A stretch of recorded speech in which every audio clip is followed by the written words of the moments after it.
Welcome to கிராமத்து பொண்ணு பிரியா. எல்லாரும் எப்படி இருக்கீங்க? நான் ரொம்ப நல்லா இருக்கேங்க. இந்த வீடியோவில் கிராமத்து வாழ்க்கையில் காலையில் 6 மணிலேருந்து 9 மணிக்குள்ளே எனக்கு எப்படி போகுதுன்னு சொல்லிட்டு பார்க்கலாங்க. இன்றைக்கி பாப்பாவுக்கு ஸ்கூல் இருக்குங்க, அதனால் காலையில் 6 மணிக்காட்டுமே எழுந்திரிச்சாச்சுங்க. நேற்று நைட்டு சுண்டலும் கொஞ்சமாக பச்சை பட்டாணியும் போட்டு ஊற வச்சு வச்சுருந்தேங்க. நல்லா ஊறிடுச்சு. அதை வந்து குக்கரில் விட்டு ஒரு 3 விசில் விட்டு எடுத்துட்டோம் அப்படின்னா சூப்பராக அது வந்துருங்க. அதுக்குள்ளே வெளியடுப்பில் வந்து சாப்பாடு வச்சு விட்டுலாங்கிறதுக்காக வந்தாச்சுங்க. காலையில் நேரமாக இருந்ததும் ஃபர்ஸ்ட் வேலை வாசல் கூட்டி தண்ணி வந்து ஃபுல்லாக தெளிச்சு விட்டாச்சு.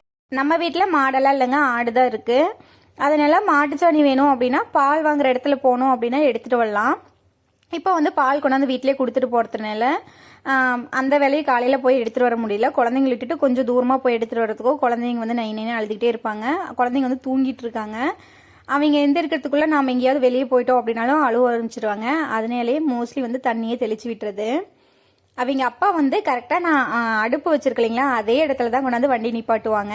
அந்த வண்டி வந்து தள்ளுறதுனா எனக்கு அவ்வளோ பயங்க. எங்கடா கீழே கீழே போட்டுருவோமோன்னு சொல்லிட்டு அவ்வளோ பயமாக இருக்கும். அந்த பைக்கு அவ்வளோ வெயிட்டாக இருக்குது, எப்படி தான் ஓட்டுறாங்களோ தெரிலங்க. பயங்கர வெயிட்டாக இருக்குது. லைட்டாக மட்டும் அப்படியே தள்ளி வச்சுட்டு அடுப்பை வந்து பற்ற வைக்க ஸ்டார்ட் பண்ணியாச்சு.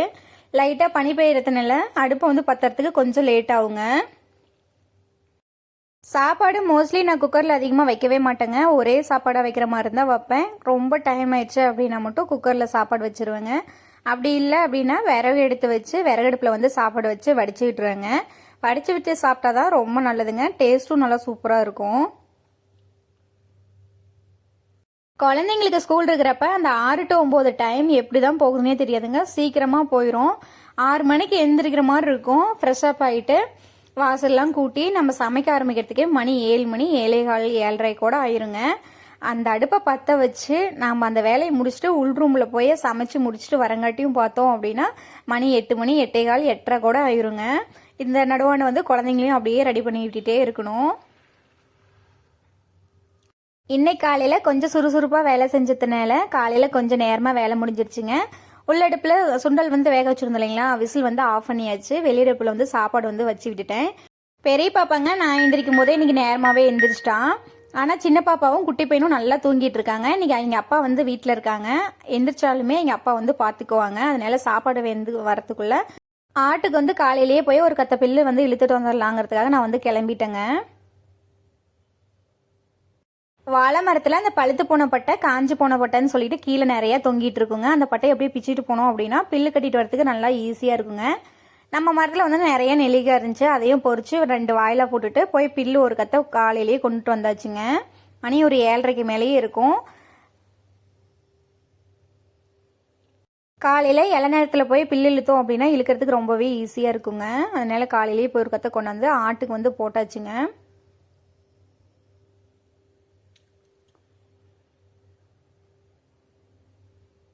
காட்டில இருந்து பில்லு வந்து இழுத்துட்டு வந்துடுறதுங்க. இந்த கதவை திறந்துட்டு உள்ளே கொண்டு போய் போகிறதுக்கு ஒரு சலுப்புங்க. வெளியே இருந்தே தூக்கி வந்து உள்ளே போட்டுறது. சாப்பாடு நல்லா வெந்துக்குச்சுங்க. தண்ணி வந்து கரெக்டாக போச்சு. லைட்டாக அப்படியே பொடிஞ்சிட்டு இருந்துச்சு அப்படின்னா சாப்பாடு சூப்பராக ரெடி ஆயிருங்க. பெரிய கட்டையை வச்சு விட்டுட்டு போனேன். அந்த கட்டை அப்படியே வெந்து சாப்பாடு வந்து சூப்பராக வெந்துருச்சுங்க. கொண்டு வந்து போடவும் குட்டியெல்லாம் சாப்பிட்டுட்டு இருக்குங்க. காலையில் ஆட்டுக்குட்டிக்கெல்லாம் போட்டோம் அப்படின்னா 1/2 வயிற்றுக்கு மேலே நப்பிக்குங்க. அதுக்கப்புறம் ஆடை ஊற்றுட்டு மேய்க்கும் போது நல்லா ஃபுல்லாக வயிறு நப்பிக்கும். சின்னம்மு பாருங்க முழிச்சுக்கிட்டா நாம் போயிட்டு வரங்கிறதுக்குள்ள. காலையில் இவங்க அப்பா வீட்டில் இருந்தாங்கனாவே எனக்கு கொஞ்சம் ஃப்ரீயாக இருக்கிற மாதிரி இருக்குங்க. அவர் எந்த வேலை செஞ்சு கொடுத்தாலும் சரி, செஞ்சு கொடுக்காட்டியும் சரிங்க. அவர் வீட்டில் இருந்தாங்கனாவே நான் கொஞ்சம் பதட்டப்படாத வேலை செஞ்சிட்டு இருப்பேங்க. அவர் அதே காலையில் டே ஷிஃப்டெல்லாம் வேலைக்கு போயிட்டாரு அப்படின்னா படபடப்பாக வேலை செஞ்சிட்டு இருப்பேன். குழந்தைங்களை வந்து 8:30க்குள்ளே கிளப்பணுங்கிற மாதிரி சீக்கிரமாக கிளப்பிட்டு இருப்பாங்க. பில்லு கொண்டாந்து போட்டோம் இல்லைங்களா, அதை ஆட்டுக்குட்டி சாப்பிட்டுட்டு இருக்கு. அது கூடயே சேர்ந்துட்டு கோழியும் கொத்தி கொத்தி சாப்பிட்டுட்டு இருக்குங்க. கோழிக்கு காட்டில் எத்தனை பச்சை இருந்தாலுமே நம்ம கொண்டாந்து ஆட்டு கட்டித்தறியில் போட்டோம் அப்படின்னா அதுவுமே சேர்ந்து நல்லா கொத்தி கொத்தி சாப்பிட்டுட்டு இருக்குங்க. நம்ம கொண்டாந்து கத்தையை வந்து பிரித்து போட்டோம் அப்படின்னா காலில் போட்டு நல்லா பெரட்டி அதிலேயே உச்சா விட்டு சாணி போட்டு எல்லா வேலையும் பண்ணி வச்சுருங்க. அதனால அந்த கத்தையை வந்து பிரிக்கவே கூடாது. அப்படியே போட்டோம் அப்படின்னா உருவி உருவி சாப்பிட்டுட்டு இருக்கோம். கொஞ்சமாக நரிப்பீத்தங்கொடி இருந்ததுனால நரிப்பீத்தங்கொடி பில்லு எல்லாமே உருவிட்டு வந்து போட்டாச்சு. ஆடு மேய்ச்சலுக்கு காட்டுக்கு ஓட்டிகிட்டு போகும்போதுங்க அண்ணாங்கல் வந்து போட்டு ஓட்டிகிட்டு போவாங்க. மேய்ச்சல் முடிஞ்சதுக்கப்புறம் வீட்டுக்கு வந்ததும் அண்ணாங்கல்லாம் ஊற்று சாலி கலர் வந்து கட்டிடுவாங்க. குட்டி வந்து நல்லா ஃப்ரீயாக தெரிஞ்சிட்ருக்கோம். வெளியில் இருக்கிற வேலையெல்லாம் முடிச்சு வீட்டுக்குள்ளார வந்து பார்த்தாங்க, சுண்டல்லாம் வேக வச்சுருந்தோம் இல்லைங்களா, அது விசில்லாம் ஃபுல்லாகவே அடங்கிருச்சு. நேற்று நைட்டுங்க ஹேர் ஆயில் கொஞ்சமாக ரெடி பண்ணியிருந்தேங்க. போன மாதம் செக்கில் ஆட்டின எண்ணெய் வாங்கி அப்படியே தலையில் தேய்ச்சதுனால முடி நல்லா வேர்வேராக கொட்ட ஆரம்பிச்சிச்சு.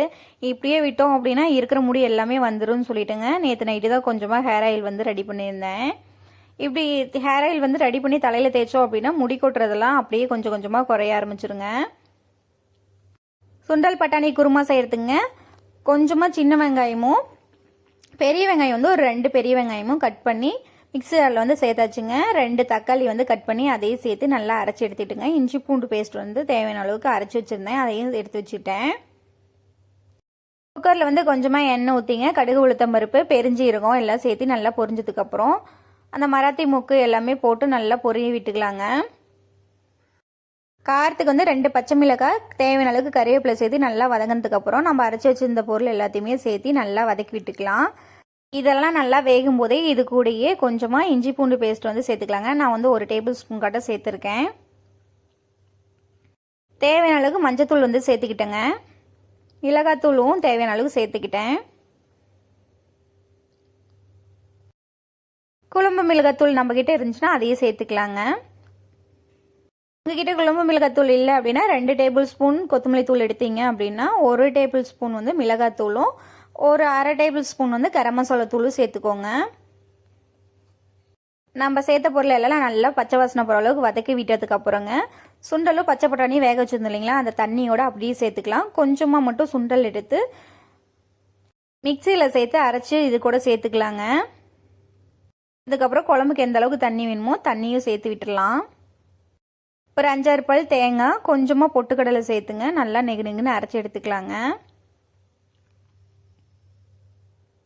இது கூடவே கொஞ்சமாக சுண்டலும் சேர்த்து அரைச்சி எடுத்துக்கலாங்க. அரைச்சி எடுத்துக்கப்புறம் குழம்புல ஊற்றி ஒரு கொதி விட்டோம் அப்படின்னா சூப்பரான பட்டாணி குருமா ரெடிங்க. இது மாதிரி கண்டிப்பாக ட்ரை பண்ணி பாருங்கள், டேஸ்ட் நல்லா சூப்பராகவே இருக்கும்.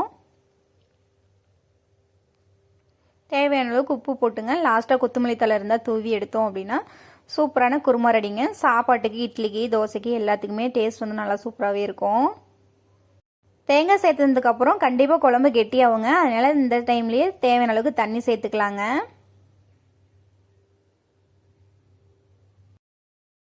விறகடுப்பில் சாப்பாடு வச்சுருந்தீங்களா, அதுவும் சூப்பராக பொடிஞ்சு வந்துருச்சு. குழந்தைங்களுக்கு வந்து சாப்பாடு கொஞ்சமாக ஆற வச்சுட்டு குழந்தைங்கள ப்ரஷ் பண்ண வச்சுட்டுங்க குளிச்சு விட்டுறலாங்க. அதுக்குள்ளே சாப்பாடு நல்லாவே ஆறிடும்.